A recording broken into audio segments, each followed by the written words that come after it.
Hello students, today we'll talk about a very interesting poem, The Lotus Eaters, written by famous Victorian poet Alfred Tennyson.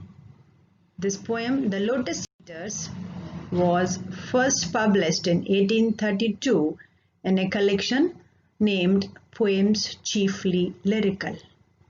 As far as the theme or the subject of the poem is concerned, this poem is based on Greek poet Homer's famous epic Odyssey. This epic Odyssey is originally written in 24 books, and this particular poem, The Lotus Eaters, is based on an episode narrated in the book 9th of Odyssey. Now the question arises, what is Odyssey about?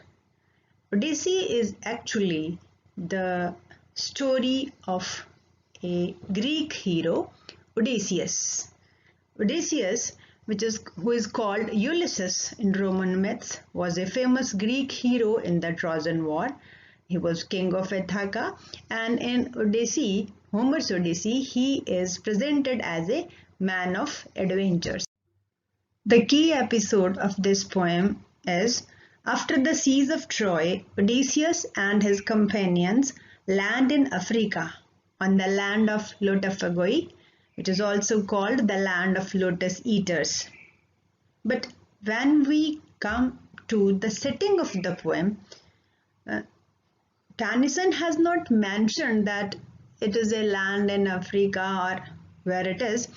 Actually, the setting of the poem as it appears before us is an unidentified land with dream-like atmosphere. This is the land of lotus eaters.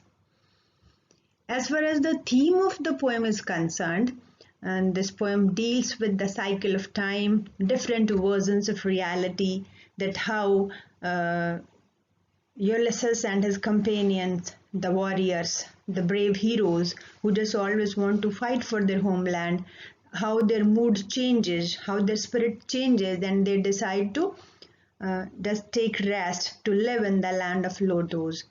Actually, this poem shows or reflects the conflict between the sense of the responsibility and desire to take pleasure in the lives of those very sailors and Ulysses.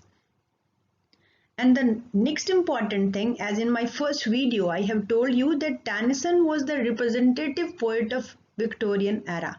So means his poems reflect the conflict, the complexity of that very society. So the same conflict, the same dissatisfaction with the Victorian passion for progress is there. This poem deals with, or this poem mirrors, the conflict between doubt and faith, which was the prevalent intellectual tendency of Victorian society.